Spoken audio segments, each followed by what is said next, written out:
Mordu de théâtre, tu restes avec nous et tu es rejointe par Théâtrelle et par Théâtre Côté Cœur pour parler d'opéra porno. Bonsoir Théâtrelle. Bonsoir. Bonsoir Théâtre Côté Cœur. Bonsoir. Pour résumer cette pièce sans trop la déflorer, je tâcherai d'être circoncise. En préliminaire, je dirais... qu'opéra porno s'inscrit, comme son titre l'indique, dans le genre peu répandu de l'opérette pornographique. C'est Pierre Guillois qui y enseigne le sexe et la mise en scène. Opéra porno nous fait pénétrer dans l'univers d'une famille peu banale, se permettant toutes les grivoiseries dont certaines pourraient entrer dans les annales. À découvrir jusqu'au 22 avril au théâtre du Rond-Point G. Sur Twitter, Cyril Bartalois dit au théâtre du Rond-Point, au théâtre du Rond-Point, opéra porno, un ovni théâtral.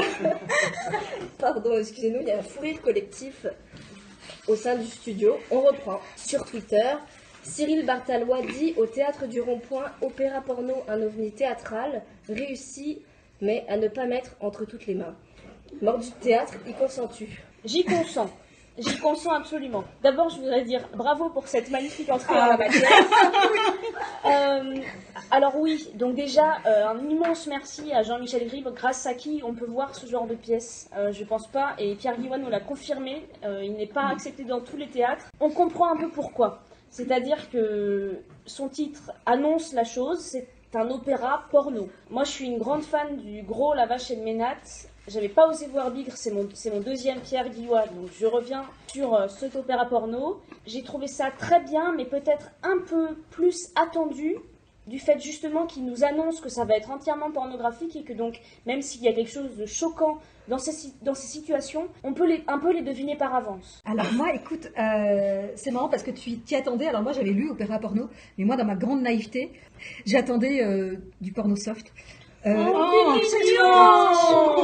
je m'attendais pas. c'est pas possible. Mais tu ne connaissais donc pas Pierre Guillois. Mais je n'avais vu que Bigre, qui est quand même très Ah gentil. oui, et t'as pas bourré. vu le Gros, la Vache et le Non, Ménage. voilà. Le Gros, la Vache et le Ménate, il faut savoir que dans le Gros, quand même, il mangeait un sandwich assis sur un cercueil et il pissait dans un couffin. Donc, Mais il n'y a pas de sexe là-dedans. Non, mais Non, dans le c'était côté déjà quand même- hardcore, Oui, on oui. était bien. D'accord. Et du coup, je m'attendais pas à quelque chose d'aussi trash. Alors moi, j'ai trouvé ça très bien. Surtout la scénographie, parce que c'est magnifique. Quand le rideau s'ouvre et qu'on voit cette espèce de lac, d'étang, de petite mare, etc., avec la barque, les trois espaces distincts et les musiciens qui sont à Jardin. Voilà, c'est magnifique. Ensuite, je me suis laissée complètement emporter. Je trouve que c'est hyper culotté, voire déculotté. Déculotté, je crois qu'on peut le dire. Déculotté. Mon petit côté sage, gentillet, judéo-chrétien. Il y a des petits trucs qui m'ont pas trop embarqué sur l'inceste ou quoi comme ça. Mais ça, c'est vraiment un blocage perso où j'ai été, je vais pas dire choquée, mais Dérangé, un peu dérangé. ouais, ça m'a pas Ça m'a pas fait rire. Ça m'a pas fait rire. Ça Voilà. m'a pas fait rire. La scène père-fils m'a pas fait rire du tout. Oui, pourtant elle est drôle. Mais non, voilà. Sinon, je trouve ça effectivement hyper culotté. J'ai rigolé quand même. Je vais pas mentir. Je vais pas faire ma bégueule. Je me suis quand même bien marrée. Souvent, je me suis dit, je pense comme beaucoup de gens, non, bah ça, il va quand même pas oser. Il va pas y aller parce que la grand-mère, je l'ai vu venir. Et je me suis dit, non, il va pas le faire. Et ben, si, il va le faire. Et ça, c'est drôle qu'il y aille, qu'il ose complètement. Donc, c'est bien. Je trouve qu'ils s'éclatent tous bien. Tous les quatre, ils sont excellents parce qu'ils y vont à fond. Là, j'ai une petite réserve de morale qui m'a fait un peu rechigner parfois. Théâtre Côté Cœur. Alors moi, par contre, la morale, je l'ai laissée complètement de côté. J'avais le souvenir du Gros, la Vache et le Ménate, et justement cette scène où il pisse sur le couffin, moi, m'avait choquée à l'époque. Depuis, je suis passée au-dessus. Voilà, je suis arrivée. Bon, c'est opéra porno. J'avais entendu une interview de Pierre Guillois. Il plaçait bien la barre haut déjà. Enfin, il prévenait. On savait que ça allait être vraiment trash. C'est trash, mais c'est complètement décalé. C'est de l'humour. C'est vraiment de l'humour. Et puis, le texte est drôle. Enfin, tout est dans le texte. On n'y va pas pour y voir des fesses, des seins, même s'il y a la provocation, même si... mais tout est finalement assez quand même ciselé. Les chansons...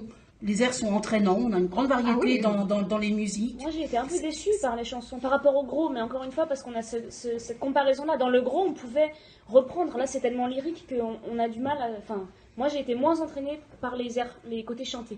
Moi, je les ai trouvés gays. En revanche, contrairement à toi, moi, j'étais tellement entraînée par le côté complètement extrême, scato, porno, le gros délire, que j'ai peut-être moins écouté le texte. Et aujourd'hui, je me souviens de l'excès, du côté ultra trash. Je me souviens de l'histoire évidemment, mais ce que tu dis, le texte ciselé dont tu parles, j'en ai pas de mémoire. Ah, il y a des choses que je trouve pas. Alors, c'est pas forcément aussi fin que dans le gros Lavache et le Ménat. Mais il y a quand même, non, mais il y a quand même un beau travail. Il y a quelques textes quelques chansons qui sont vraiment très ciselées, très lyriques, on retrouve les codes du lyrique. Après, les références, je ne connais pas suffisamment l'opéra pour avoir toutes les références et dire est-ce que ça c'est une critique, une satire, une pompée sur telle ou telle chanson. C'est plus une opérette que de l'opéra d'ailleurs, mais ça va vite. Moi j'ai ri, j'ai vraiment ri. J'avais à côté de moi quelqu'un qui était par contre très très coincé et ça me faisait d'autant plus rire.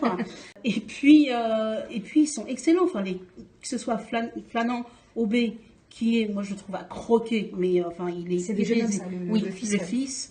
Lara Neumann. Elle est sexy, elle est provocante, elle est drôle, elle a une voix extraordinaire. Jean-Paul Muel, là, c'est un plaisir.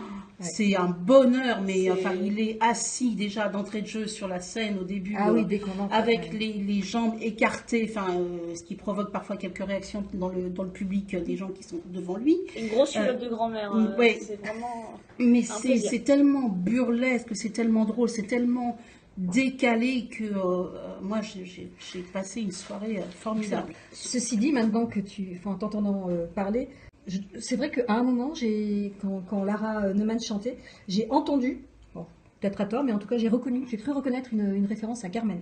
Oui, je pense aussi. Donc oui, comme tu dis, il y a des références. Je crois qu'il y en a, mais voilà, j'ai pas assez de... Et pour rebondir sur le voisinage, moi ce que j'ai trouvé ça assez génial aussi, c'est que j'étais à côté de deux papys bien âgés, et je me suis dit au début, mais ils savent pas dans quoi ils s'embarquent, ils vont être choqués les pauvres, et pas du tout, ils s'éclataient les deux. À un moment, il y en a un qui a dit à l'autre, oh mais c'est génial ce truc. Et je trouvais ça dingue qu'on puisse tous rire là-dessus, vraiment c'était incroyable. Donc encore une fois, le rond-point, merci de nous faire vivre ça parce que c'est fou. Et puis merci d'avoir le courage et le culot de les programmer. Ouais. Voilà, et j'espère qu'il y aura beaucoup d'autres théâtres qui auront ce même courage et que ce spectacle pourra aller à la rencontre de son public ailleurs qu'à Paris, parce que il y a vraiment tout un Il faut des théâtres qui ont des couilles. C'est le cas de le dire. C'est un très joli mot de la fin. Vous avez jusqu'au 22 avril pour aller voir ou revoir Opéra Porno, écrit et mis en scène par Pierre Guillois au Théâtre du Rond-Point à Paris. Les représentations ont lieu du mardi au samedi à 21h et le dimanche à 15h. Avant de poursuivre, Théâtre Côté Cœur, tu voulais partager un coup de queue ? Un coup de cœur.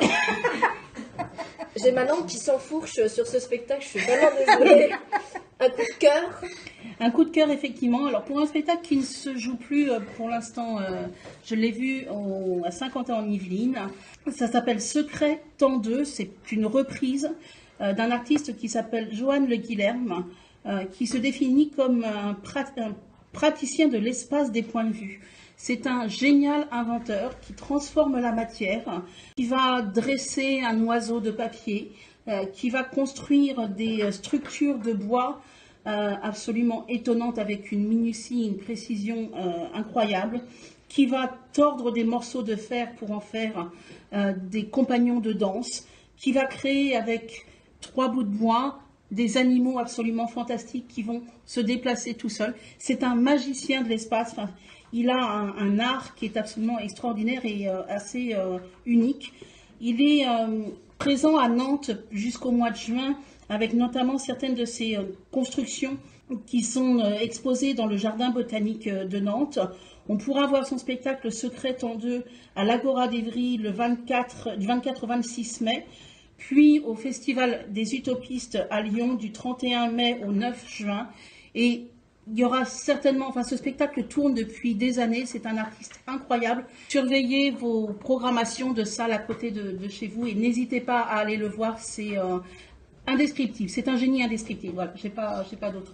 Merci beaucoup Théâtre Côté Cœur, merci à toutes les trois pour cette chronique.